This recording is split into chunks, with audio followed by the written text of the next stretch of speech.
Bukan kerana sakit melanda atau pengalaman hampir mati membuatkan ustaz menjadi penghibur dakwah, tapi kerana ustaz adalah seorang pendidik.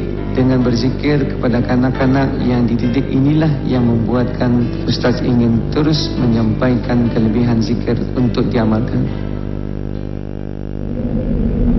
Sedekah tidak boleh dilakukan dengan menunjuk-nunjuk.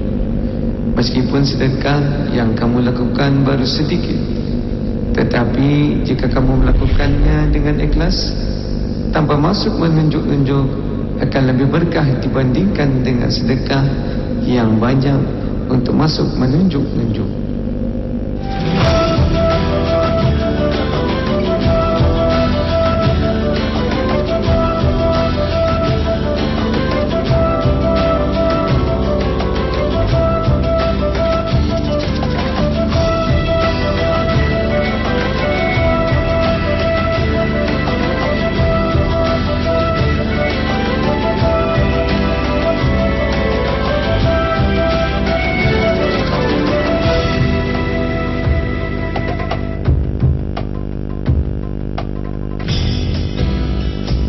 Negara Brunei Darussalam memiliki kira-kira 118 buah masjid, surau dan balai-balai ibadah yang di bawah kawalan Jabatan Hal Ehwal Masjid Kementerian Hal Ehwal Agama.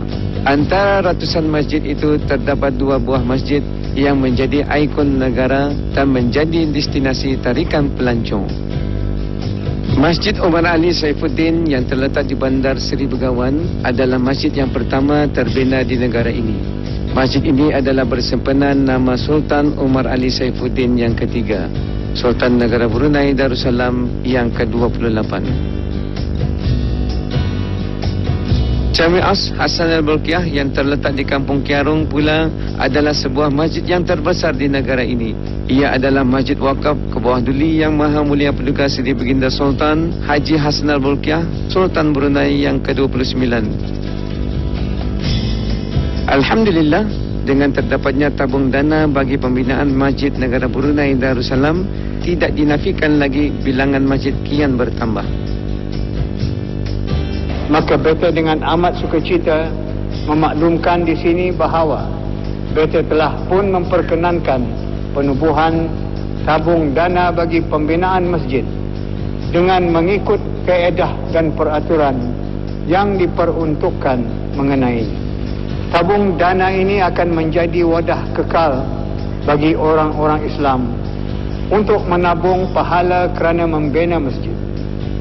Ini adalah masjid pertama yang terbina hasil daripada kutipan tabung dana bagi pembinaan Masjid Negara Brunei Darussalam.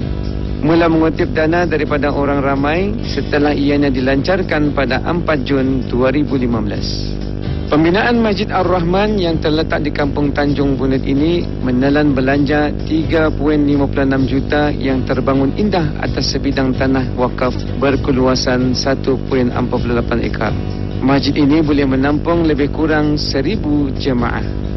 Hasil sumbangan dari penduduk negara Brunei Darussalam, ini adalah masjid yang pertama, adalah bukti kepada sambutan yang memberangsangkan dari orang ramai dan keberhasilan usaha-usaha ahli jawatan kuasa tabung dana pembinaan Masjid Negara Brunei Darussalam.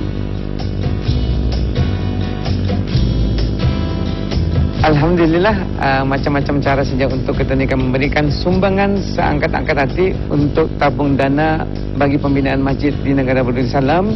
Contohnya macam tabungan ini diletakkan di masjid dan di bangunan-bangunan yang tertentu, atau menggunakan perkhidmatan SMS, ataupun membayar terus ke Jabatan Hal Ehwal Masjid Kementerian Hal Ehwal Agama Negara Brunei Darussalam.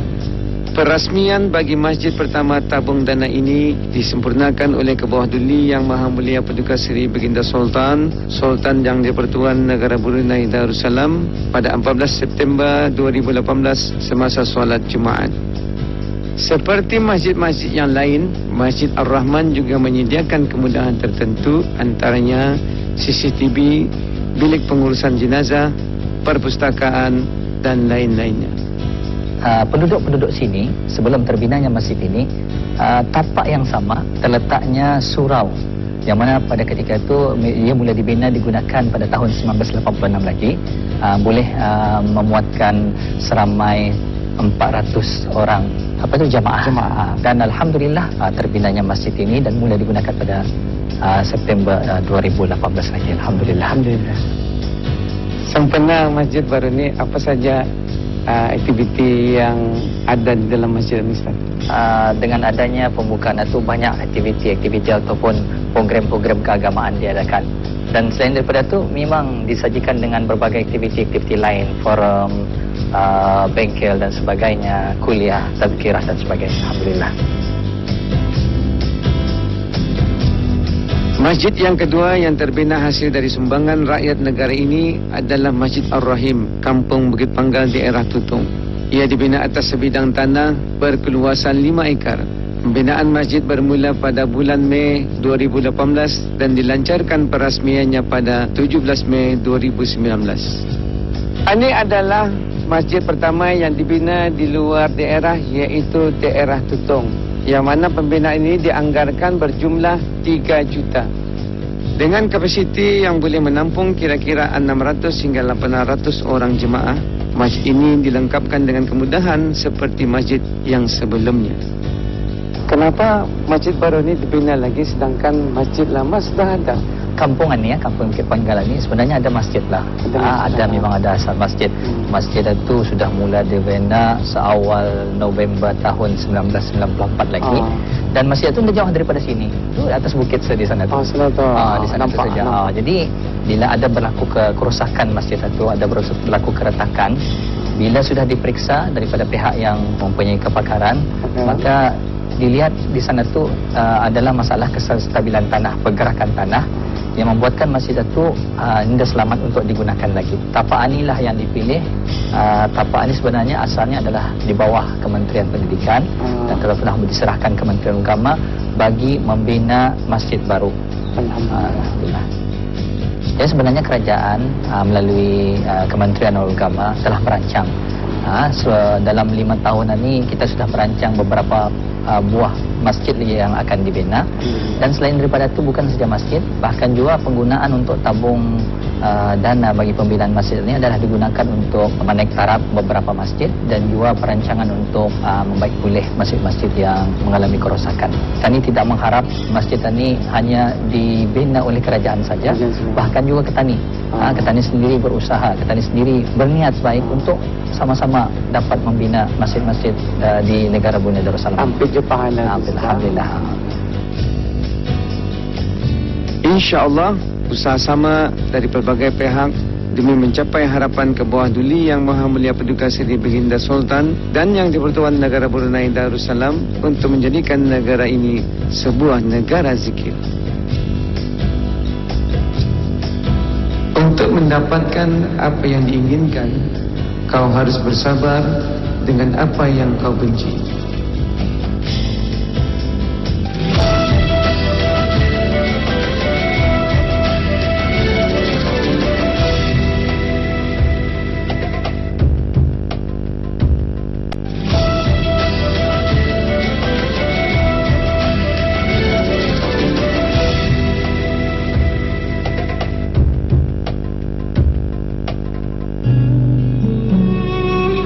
Perjalanan hidup adalah ketentuan Allah.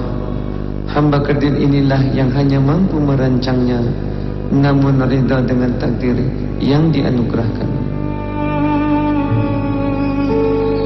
Silih berganti hari,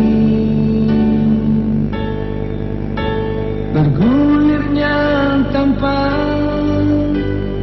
ku sadari. Pantasnya tak kembali,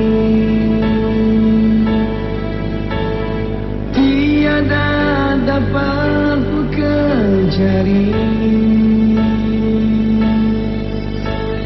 Di mana tempat untuk ku cari? Adakah caranya untuk ku ganti masa yang berlalu pergi?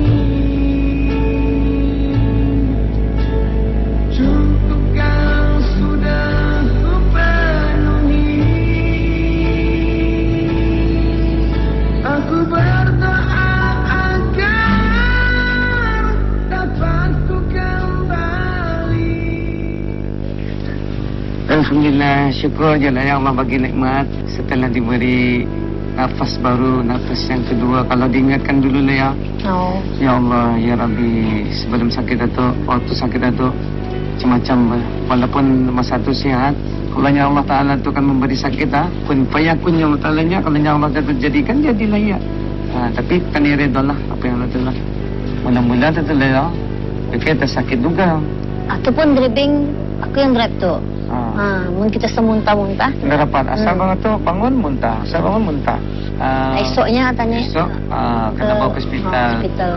Hospital Ripas untuk masuk ke ruang MRI kita, cek dia. Baru berdiri, karau terus badan kita. Sekali, dalam pas tu menggigil, kajar-kajar badan kita masa tu. Tapi paloh, cuma orang sajuk, tapi paloh-paloh. Harus panggil doktor. Masa tu, doktor mencek, aku terus sambil mobile, lipun, parents semua, dorang panggil, dorang beritahu kita masa tu. Kira, dah sadar lagi, kajar-kajar tu masa tu. Aku tu selalu megang kepala di sini. Mana sakit? Kepala di sini dipegang ni, kepala ni. Sakit di sana kan, kepala tu. Kalau macam, alah kanang lah dulu tu macam, dia tahu apa kan dia anak masih damit. Kita lagi masa tu, sakit cuma tu. Tuhan saya tahu lah masa tu. Bangka kita tu kan ke sebelah sudah. Jadinya perkara terbaik yang patut dibuatnya, operatnya. Ada peluang mitanya, apa risiko yang akan diterima kalau kita operasinya tu. Kalaupun sembuhnya, kalau danunya lumpuh, ataupun cakap, bisu, macam lah. Yang tengkorak kita bersimpan di parut tu. Buka untuk meriliskan pressure pendarahan tu supaya dia melarat. Jadi dia buka simpan di perut kita tu. Oh, yang panjang sini tu. Masa kita kena masukkan pas ridong atu yang ku menangis tu. Kita megang tanganku macam menyuruh masukkan pas tu. Kan kita makan paksa derang kan tu. Lepas tu terus dari sana yang hanya mampu dibuat sembahyang hajat, doa, tapi masa tu Tuhan saya tahulah 6 jam kita operate ke masa tu. Itu dalam masa 6 jam itu macam-macam tu pikiran. Cumana ni, apa akan terjadi kalau cumana kehidupan kami masa tu. Tuhan saya tahulah. Yang kupikirkan masa tu anak-anak lah sajalah. Anak masih damit kan. Tapi berkat daripada doa-doa orang ramai yang mendoakan itu. Selalu rawan nanti kunya melihat Arinah tunya. Ya masih damit kan 3 tahun. 3 tahun. Besok-besok tunya ujung-ujung meja tu doa rakit untukkan kitanya. Hanya ya Allah sembuhkanlah bapakku supaya cepat sembuh. Macam itu masa tu.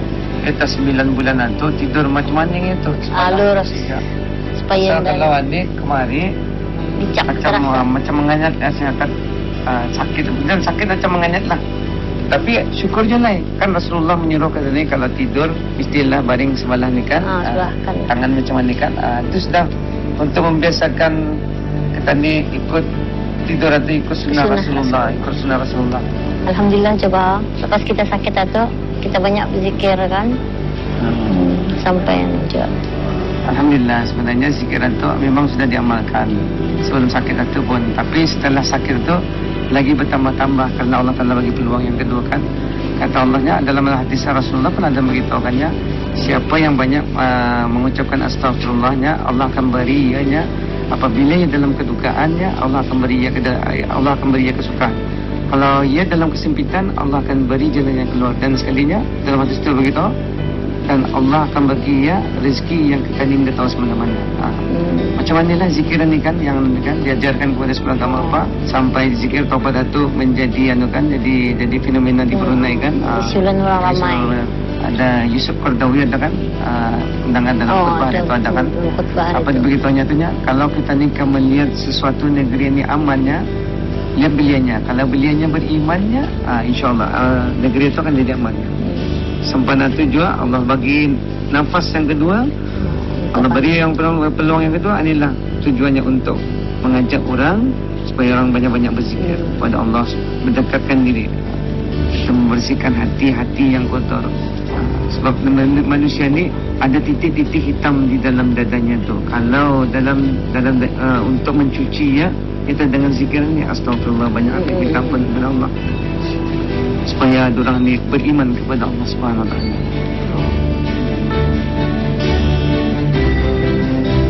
Bukan kerana sakit melanda atau pengalaman hampir mati membuatkan Ustaz menjadi penghibur dakwah, tapi kerana Ustaz adalah seorang pendidik.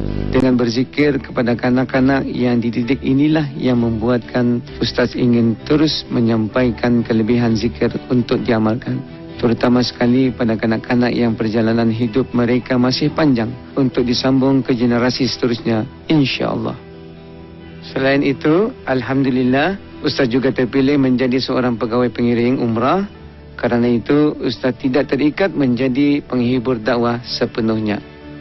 Ustaz harap semoga apa yang Ustaz sampaikan akan memberi manfaat kepada semua golongan, insya-Allah. Aku berdoa agar dapat ku kembali untuk menyiapkan bakalku nanti, bertemu ya Rabbi di akhirat nanti, tundukku mengharap rahmatmu ilahi.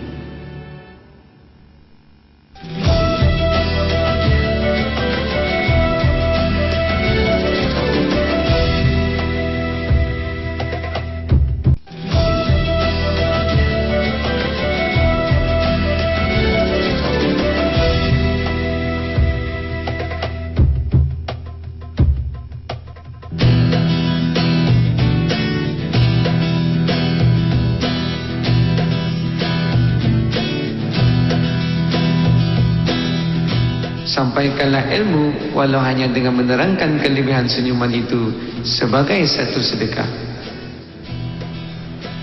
Alhamdulillah, sekali ini Ustaz dijemput oleh syarikat Happy Harun untuk memberikan tarbiyah dan selawat dan zikir kepada murid-murid yang belajar mengaji di masjid ini setiap hari Jumaat. Tapi tarbiyah itu bukan diadakan di dalam masjid, ia akan diadakan di dalam terak ini, insya-Allah. Biasanya pelajar akan datang bilik darjah, tetapi kali ini bilik darjah yang datang kepada murid-murid. Arti kata lain, terak yang dikenali sebagai Happy Harun ini adalah bilik darjah bergerak.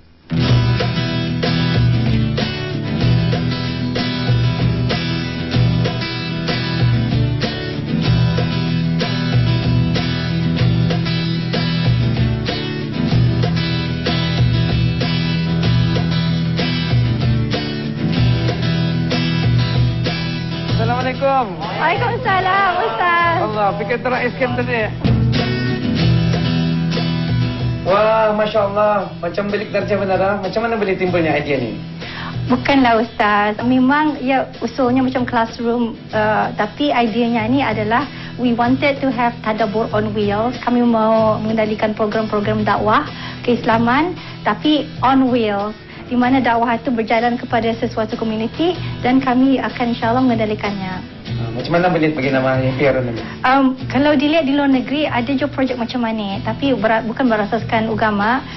Satu projek itu ada di Australia namanya Healthy Harold. Itu kami ketawakan, we thinking kalau jadikan Happy Harun macam mana? Berasaskan Nabi Harun alaihi salam, berasaskan dengan Khalifah Harun al-Rashidin juga. Itu tu jadinya namanya jadi Happy Harun. Alhamdulillah. Berapa lama sudah beroperasi ini? Kami alhamdulillah beroperasi daripada 26 hari bulan Februari, iaitu ada 6 bulan lah alhamdulillah.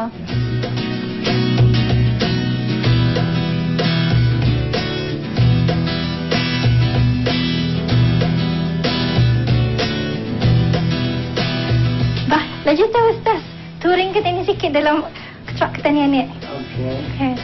Alhamdulillah, Anita library kami ni, di mana kami boleh meminjamkan kanak-kanak itu bahan-bahan material, for example sciencesnya ni. Kami pun ada board ni di mana kami melihatkan nama-nama Allah, Asmaul Husna ni. Sebab ini adalah kurikulum kami. Ini yang kanak-kanak akan insya-Allah mempelajari di truck kami ni. Dan digabungkan dengan sciences, technology, religion, engineering, entrepreneurship, arts dan maths. Kerja you punya ni? I know kan, keep berhabis masya-Allah. Itu Nina, meja ni dapat ada juga gunanya. Ada juga gunanya, kenapa ditanya tu? Memang. Ustaz, ini kalau dilihat ni, rehal ni dapat dinaikkan ke atas ke bawah juga, ataupun kalau as needed digabungkan untuk menjadikan meja yang lebih besar lagi untuk group work juga. Ini lagi ni yang special ni. My favorite ni di mana melihatkan huruf hijayah ke Tanik. Jaya, okey. Ya, because Tanik alhamdulillah zikir machine on wheels lah ni ya, di mana kanak-kanak akan mempelajari tentang Quran interactively. Macam walaupun ada juga. Ya tu ni, memang tu Ustaz, memang. Tapi kalau ni different. Ini my favorite pulang ni. Sebabnya kalau di rumah tu dilihat kanak-kanak mencungkil-cungkil apa ini, we don't mind because itu through arts and craft ni juga melukis-lukis, itu dapat kanak-kanak mengekspresi kefahaman diorang tentang Islam dalam juga. bergerak lagi lah. Dalam bergerak, ya alhamdulillah. Imagine kita mempelajari tentang nama Allah Al-Khaliq. Al-Khaliq namanya bermakna yang pencipta. Tapi Allah Subhanahu Wa Taala yang menciptakan the whole planet ada alam kita ni ya alhamdulillah. Ya kami menggabungkan Islam seluruhannya tu and to present Islam ni dalam cara interaktif melalui sains itulah. So macam mana Allah jadi bersangkut paut dengan Islam dengan sains juga. Memang alhamdulillah. Itulah yang harapan kami bahawa kanak-kanak di Brunei ni dan di mana tempat juga boleh mempelajari Islam dalam cara interactive way through play and pray. Kami alhamdulillah di sini ni we're very lucky dengan pengajar kami ni dari Kupu SB daripada UNISA juga. Semuanya mesti ada tauliah daripada Majlis Ugama Islam Brunei. Jadi apa harapan doktor untuk masakan tentang projek tutoran ini? Ada pun yang sudah kena invite ke luar negeri, tapi di Borneo Island sajalah, di Miri, di apa tu, untuk mengajar anak-anak Muslim community kita ni on the Happy Harun way juga. Yang pentingnya di Brunei insyaAllah kami akan mencapai 3,000 kanak-kanak dalam tahun ini ya. So far dalam 6 bulan ini sudah kami reach berapa? 900 orang. 900 orang. Jadi galakan sambutan memang meriah, alhamdulillah. Sambutannya tu kami pun sendiri cangang, terkejut kami kan. Masalahnya benda baru di Brunei. Benda baru, alhamdulillah. Benda baru di Brunei, negara Brunei Darussalam. Alhamdulillah. Sebelum Ustaz masuk ke bilik darjah bergerak, Ustaz turut sama-sama menyaksikan aktiviti-aktiviti yang dilaksanakan oleh syarikat Happy Harun. Mula-mula, pasukan Happy Harun akan mengumpulkan murid-murid untuk diberikan sedikit tadabbur mengenai dengan surah. Kemudian, para pelajar ini akan membuat aktiviti sampingan seperti membuat kraft tangan,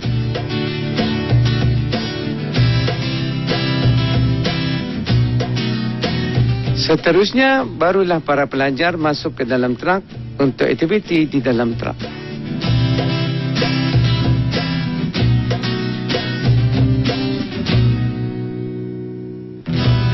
Setiap orang pasti ingin masuk syurga.